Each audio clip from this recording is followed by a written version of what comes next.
I was very fortunate. Right across from where I grew up, there was a day camp.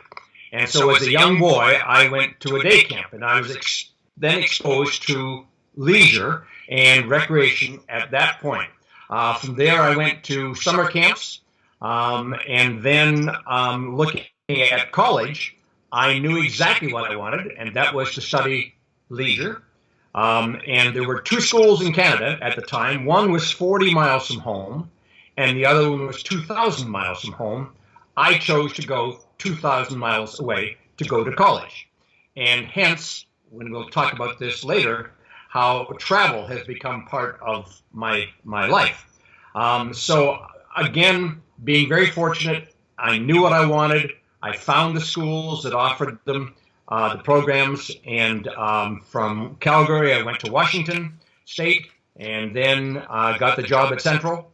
And for 45 years, I have been up to Central Michigan University, started as a graduate assistant, and then as a professor, department chair, and then became dean of the College of Graduate Studies.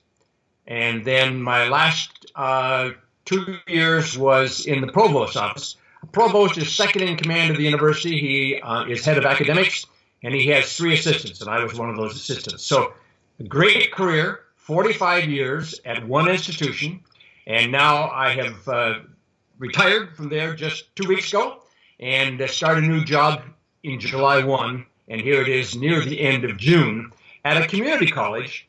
And it's interesting because that's where I started my career, was in a community college in recreation, and now I'm going to go full circle and end my career 3 days a week doing exactly what I love to do, and that's getting out and meeting people, but at a community college, which is a 2-year program, and the majority of those students go on to universities to complete their degree, but there's also a lot of trades offered within community colleges, and right now in the United States, we have got a major challenge in terms of the number of people not going into trades. So that's my career. Been very, very blessed. It's been great 45 years at Central. I have enjoyed going to work each and every day, and I have a passion for recreation services and leisure services, and so that's how I got to where I am today.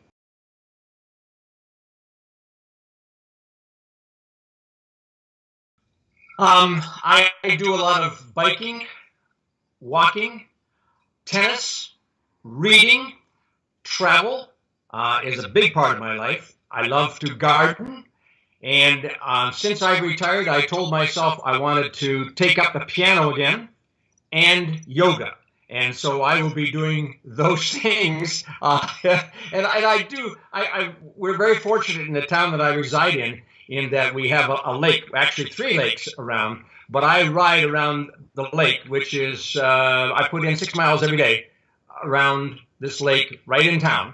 And I'm maybe a half a block away from a trail, which is an 8-mile trail that goes around our town. And I'll often ride the trail, but that takes in that lake. So that's what I do for my my recreation and leisure.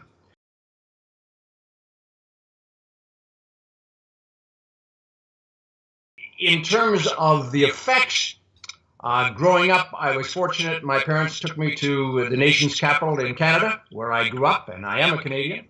But at the same time, went to Washington, D.C., did some other trips to Maine, that sort of stuff, and got the bug of travel. So for me, I think travel is very, very important, and obviously been blessed with World Leisure to see the world because of the travel involved in that.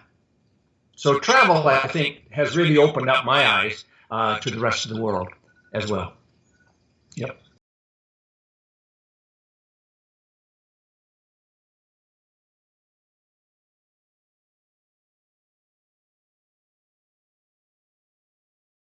One of the things that's happened in the United States, and I do feel that the U.S. is somewhat insular in that they being Americans, focus more on what's happening in the United States than they do the rest of the world, just in terms of travel. Canadians, for example, travel more per capita than those of the U.S. But the biggest change that's happened I think within the last 20 years maybe, is the fact that newspapers, magazines, the news media, radio, are beginning to talk about the values of recreation and leisure. You would never have seen, for example, in a woman's magazine, the term leisure in terms of what to do in their spare time, in their non-work time. But there's been a gradual change. It's constant now that Americans are being bombarded with leisure opportunities, leisure experiences. They've just opened a new water park, but the water park is built on a lake. It's not on flat ground, it's in a lake itself. So we're constantly being hit with, and it's very, very positive as I see it, the idea that leisure is something that one should take advantage of in their spare time, and the recreational activities are important. And so I think that's a real change in the United States. I think in the United States, we're seeing more outdoor activities than we ever have before. That's a change. I think of just in a park, just again, that half a block from my home, they put in a disc golf course. And so that's a new activity that young people and families are now playing together. There's another thing. When we used to go to, for example, a YMCA, mother would go to a swim, kids would go to daycare, dads would go to golf practice. Now, families are doing things together. That's a major change. I think I'd like to think it's the Chinese way. I'm not too sure it is, but at the same time, that's what's happening in the United States. We've got, and one of the things I want to touch on in this interview is a major challenge in the United States, and that's obesity. And I'll talk more about that. But one of the things that we're seeing in the United States now are more people are exercising and working out than ever before. There is a major shift in terms of people getting involved in more walking or biking or going to, we've got a tremendous number of exercise facilities indoors, and people are going to those now and joining as a member and getting involved in all sorts of different activities. So that's a major change. We need it in this country, but it's nice to see that I think more people are getting involved in exercise. I am most concerned, and I mentioned this earlier, about obesity. The latest figures have just come out worldwide. These are 2015 results, but the United States leads the world in terms of obesity, particularly amongst adults. It's very obvious. You just have to get off. You go out of the country, you come back, and the first thing you see, regretfully, it's a major, major challenge that we've got to deal with. But China, believe it or not, now has the highest number of obese children. And having been to China, I think I can understand why. You've got the Kentucky Fried Chicken, you've got the McDonald's, you've got the Burger Kings, you've got all the fast food places that are now taking that. We don't even do this in the United States. We're just beginning to offer to your home these opportunities. In other words, they'll deliver to your home your dinner of French fries, milkshake, and hamburger. Or Kentucky Fried will send you the greasy chicken, and they'll bring it to your home. The pizzas, they'll bring it to your home. That's happening in China and around the world, and we're just beginning to do that in the United States, which is an interesting shift. So we got a major challenge with that, I think. Yeah, that we've got to deal with. And that's a worldwide issue. It's not just unique to the United States. Also, I think one other issue that we must address as it relates to leisure and recreation, and that is the older adults. The largest growth today in the United States is the 85 and up population. That's the largest growth. We're having more people in this country, 85 and older. And then you've got to look at centenarians, and by that I mean persons who are now 100 years of age and older.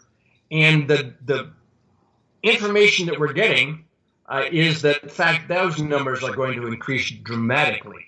And so we have got to, I think, as a world and as this nation, have got to deal with the older adult population. That's got to be a thrust. So to me, two key issues, I think, are obesity and older adults.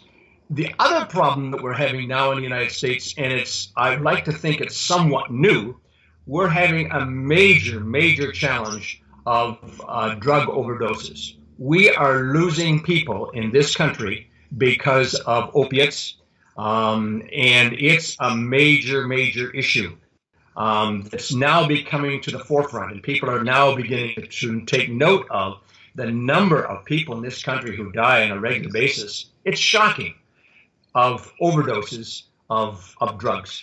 So the drug epidemic is something that we have got to tackle in this country.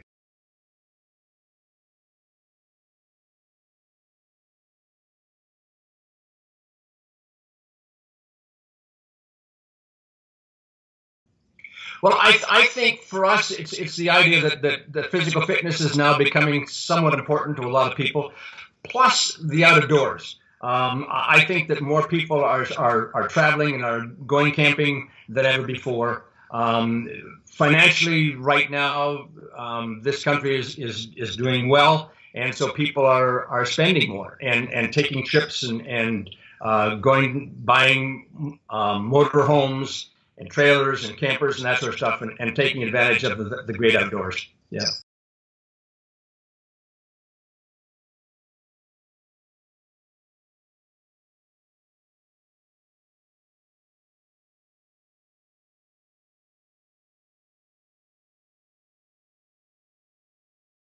I'd probably be repeating myself, but I think that the profession itself, as well as the general population knowing about leisure, I think it's on the rise. I do not worry about recreation programs in the United States.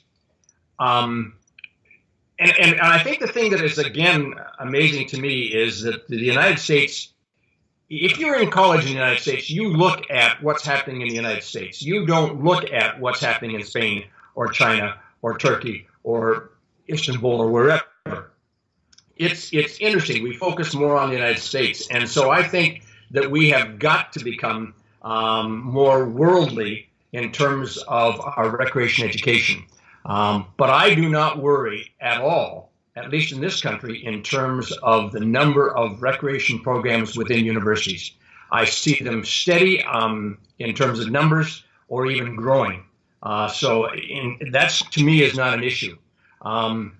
One of the concerns that we have in this country is the haves versus the have-nots. The cost of higher education in the United States is staggering, and people are walking out of universities with a minimum of a $30,000 debt when they graduate from college. And that's got to be addressed because recreation programs fall within that within universities. And so how are we going to help pay for higher education for the young people who, in fact, study this field?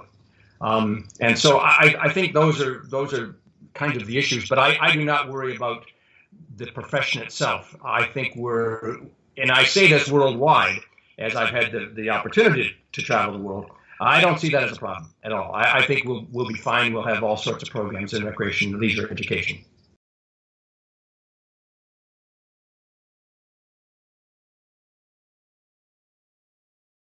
Well, I think there'll be an increase in demand, as I've said.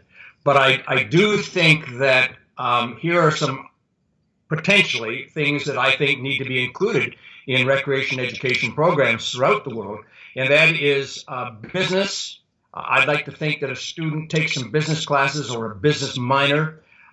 They need management skills. They need event planning. That's big now in the United States. They certainly need the people skills, and I don't know where we're teaching that, but I think that's important. They need to learn about privatization, because it may not be that the public, the community recreation, will survive, but maybe a private firm come in and provide the recreation services. I think of the city of Toronto and a gentleman that I went to school with in Calgary. That's exactly what he does. He has, throughout the city of Toronto, large public or private opportunities for people to take advantage of leisure, and it's not provided by the public. He puts all of his resources into high rises. And so in a high rise, you put in a swimming pool and you put in exercise and you offer yoga and you offer all sorts of activities. That's privatization. And our students need to learn that, I think, for the future. Collaboration. You cannot do anything by yourself anymore. You have got to learn to work with others. And collaboration, to me, is going to be key for our recreation professionals in the future, as well as fundraising. I know just an interesting example. In the United States, July 4th is coming up, which is a big holiday in the United States. In Canada, it's July 1. Cities are dropping their fireworks displays, they bring thousands of people to a community to watch a particular fireworks display. And they do this on July 4th every year in this country. Cities do not have the money to do that anymore. Well, what are they going to have to do? In order to operate it, they're going to have to go out and find a collaborator, somebody who has the money, whether it's business and industry or whomever, and let those dollars then supplement the city recreation program so that the city recreation program can offer fireworks, just as an example. So I think those are some of the things that we need to have our students studying in the future.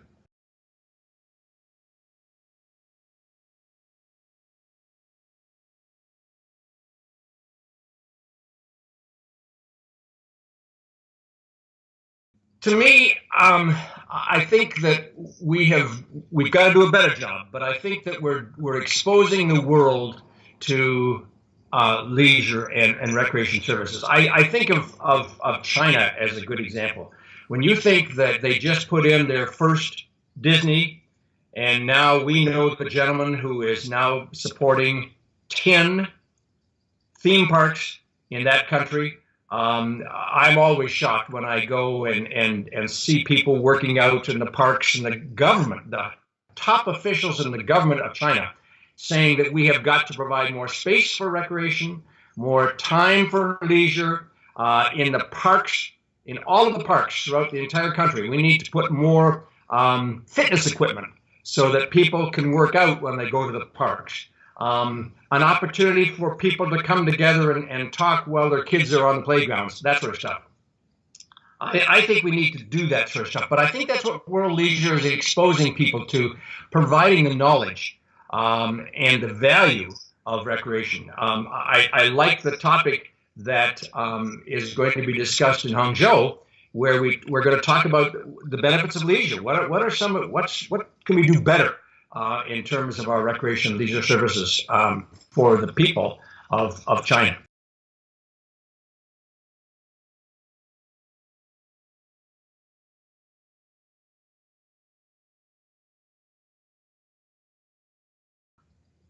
I think that there might be only one thing, and yet I think that we're making major inroads, and that is the whole idea of technology.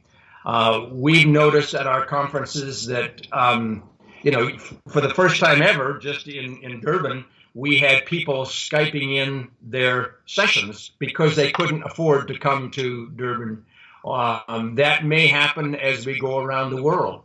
How can we better utilize technology in this job, in this business that we're in of leisure and recreation? Now, it worries the heck out of me that we're spending too much time in front of the computer, or more importantly, the cell phones or the iPads or whatever you're using.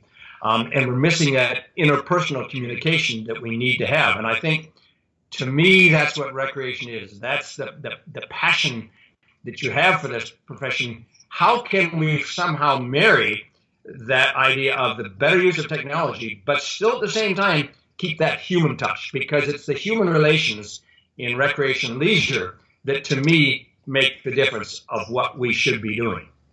So technology, but somehow blending those two. Can't all be tech, can't all be face to face. how do we make it happen? The combination of those two, yeah.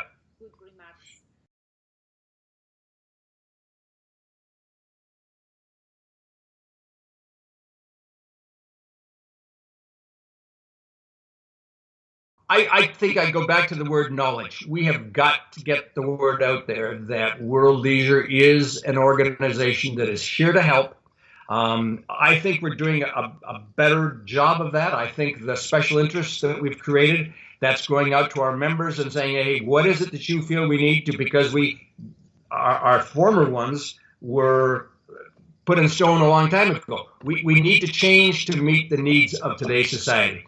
So whether it's the obesity, whether it's drugs, whatever it is, the underserved, the have-nots, whatever it might be, the deprived, the third world countries, as we say it, we've got to get the word out there that we're here to help them and talk about the benefits of recreation and leisure in their lives. And that's not easy, but at the same time, I think it's something that we should work towards.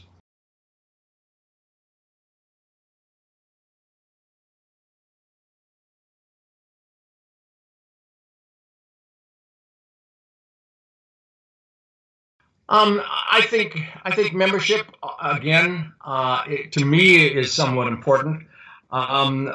Developing and expanding our new programs, I love the one, and I like it, more importantly, how it happened that we're now doing the Centers of Excellence for Cities.